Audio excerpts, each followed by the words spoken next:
a super-PAC backing Hillary Clinton has reportedly accepted hundreds of thousands of dollars in illegal campaign contributions. Now, this comes from a company holding multiple contracts with the federal government. Now, as you'll find out later in the story, that's banned. They shouldn't be able to do that. Now, this is according to a review of contributions by The Hill. Boston-based Suffolk Construction had made two contributions of $100,000 to Priorities USA, which is, of course, the Super-PAC that's backing Hillary Clinton. Now, at the time it made these donations, Suffolk held multiple contracts worth $976,000 with the Department of Defense for maintenance and construction projects at a naval base in Newport, Rhode Island, and the U.S. Military Academy in West Point.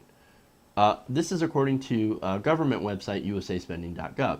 Now, Suffolk, which by Forbes' estimate brings in some $2 billion in annual revenue, also donated $10,000 in 2015 to a right-wing super PAC, Right to Rise, which supported Jeb Bush. Hey, does everybody remember Jeb Bush? Anybody? Anybody who remember? Give me a break. Please clap. Exactly, this guy. So, it donated to not only Hillary Clinton, but Jeb Bush. Now, the donations from Suffolk highlight how a 70-year-old campaign finance law meant to prevent pay-to-play deals between public officials and companies making money from the government is often ignored by those making those donations and those on the receiving end. Now, I wonder why. Could it be that our officials don't care about corruption? That they only care about who's signing their paychecks? Now, the two contributions, one made in July and one in December, came during Clinton's presidential primary battle with Bernie Sanders. Now, Bernie Sanders, of course, ran on getting money out of politics, saying that we need to get rid of Citizens United, we need to overturn that, and eliminate the influence of corporations giving to candidates through super PACs. Now, a review of campaign finance records by The Hill shows that the practice of skirting or openly flouting the contractor bans has become widespread in both congressional and presidential politics. Well, no kidding. You can only look. Look, there's a what was it? There's a Stanford study that basically showed that the policy priorities of the normal everyday person are ignored in favor of what the elites want. Well, that's an oligarchy. And right now, our system is an oligarchy. So, big surprise, right? So, how do they get away with this? Well, it's because the FEC is so divided between its Republican and Democratic members that it's proved absolutely incapable of doing its job. We gave you one job, to regulate campaign finance, to take the existing laws and enforce them. They can't even do that. And that right there is how money corrupts our politics. See, let me break it down for you guys. Corporations will buy our politicians. Now, those politicians will appoint people to the FEC, mostly Republicans, because they're traditionally more easily bought, to stonewall the agency and make it ineffective at enforcing campaign finance law. And so even though it's illegal, the FEC can do nothing because they can't even agree, they can't get a majority vote to even investigate the issue. And that's how bad it's gotten. And I don't think this super PAC, and don't think that this super PAC doesn't know that it's doing something wrong. Oh, they know. Priorities USA Action even says on its website that donors cannot be federal contractors.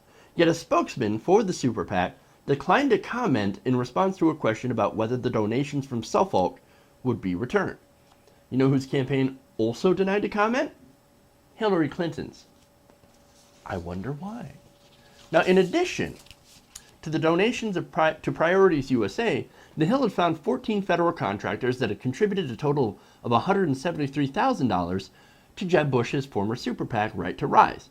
Two had also given to Conservative Solutions PAC, a group that supported Senator Marco Rubio's bid for president. One contractor, a Florida utility named Gulf Power, gave $44,000 to Right to Rise in March 2015. At the time, that same company held more than $1 million in contracts with the Department of Defense. This is widespread. Not just Republicans, but Democrats as well. Now, the Hill asked Gulf Power whether the company was aware it was in violation of the ban and if it believed there is a conflict of interest. in politicians benefiting from donations from federal contractors. A spokesman for the company, Jeff Rogers, had responded, quote, "We believe Gulf Power's right to make the contribution in question is constitutionally protected." Now, back to Suffolk Construction, which since 2008 has received $169.7 million in federal contracts, according to USAspending.gov, declined multiple requests from the Hill for comment. Now, John Fish, the company's CEO, has been a donor to both parties, though the FEC records do show that he favors Democrats by a wider margin. He's contributed thousands to President Obama's White House bids and gave $500 to his 2004 Senate campaign. Fish's office also did not return a request for comment. Now, that company, as I'd said, has mainly funneled money to Republicans. In 2012, it gave $510,000 to Restore Our Future, who supported Mitt Romney, it's a Super-PAC, and $50,000 to another group backing then Senator Scott Brown from Massachusetts. So, once again, even knowing that it's wrong, these companies and Super PACs are breaking campaign finance laws because they know they can get away with it. They know that the politically deadlocked FEC will never, ever even take action against them. And there's proof of that. In 2012, an LA Times investigation found that a number of companies with federal contracts, including Suffolk, had at that point contributed $890,000 to Restore Our Future, Jeb Bush's his Super PAC. None of the federal contractors were ever punished for their Super PAC donations. Now, not only that, but there are loopholes in the federal contractor ban that you can get around. The biggest allows employees and their corporate officers of companies with federal contracts to contribute to any candidate or committee of their choosing. And they can also establish a Super PAC in the name of their own company. Wow, how shady is that? So I have a company named, Jeff's Widgets. I can now make a Super PAC, Jeff's Widgets, and then use that, funnel money into that Super PAC for my company and donate to a political campaign. Yeah, I know. This has gotten crazy. And now, let's see. Another way around, and this kind of explains that a little bit better, around the federal contract ban is known as the Chevron loophole, and gives contractors with multiple subsidiaries the freedom to make political contributions through business entities not named on government contracts. In 2013, Public Citizen filed a complaint with the FEC against Chevron, which had held hundreds of federal contracts worth $1.5 billion. The complaint centered on a $2.5 million contribution made to the Congressional Leadership Fund, which is a PAC that was linked to then Speaker John Boehner, that was committed to electing House GOP candidates. In a 5-1 decision, the FEC ruled that the company's contribution was legal because the federal contract went to a subsidiary, Chevron USA, which is distinct from Chevron, the entity that made the contribution. Now get this, the two Chevron entities share the same headquarters in California. So those are some pretty open loopholes. You could, steer a tanker through it. But nonetheless, is that even following this ruling, right? Federal contractors, they're not even bothering to take advantage of those loopholes. Even though the federal contractor ban survived a legal challenge in 2015, when the Court of Appeals for the District of Columbia upheld the law in a suit against the FEC.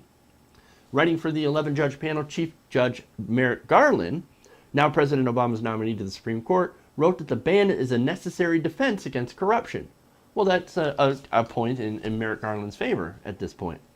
But look, he wrote, the statute was itself the outgrowth of a decades-long congressional effort to prevent corruption and ensure the merit-based administration of the national government.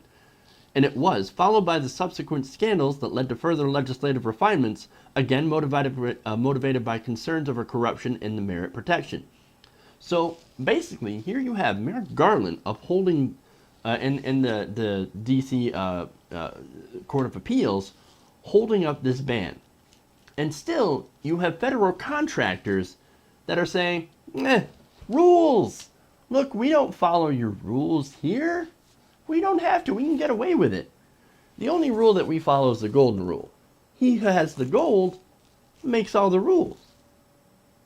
And that's the problem here. That's the problem with all of this, with the super PACs and the corruption and the donations. And it's incredible the amount of corruption in our government that money in politics has brought us. If you've ever wondered why politicians represent big corporations and don't represent you, this is part of the reason why. And if you still think Hillary Clinton is going to change that after all of this, and the massive amounts of money given to her by Wall Street, large corporations, and wealthy donors, then unfortunately, you don't know how politics works.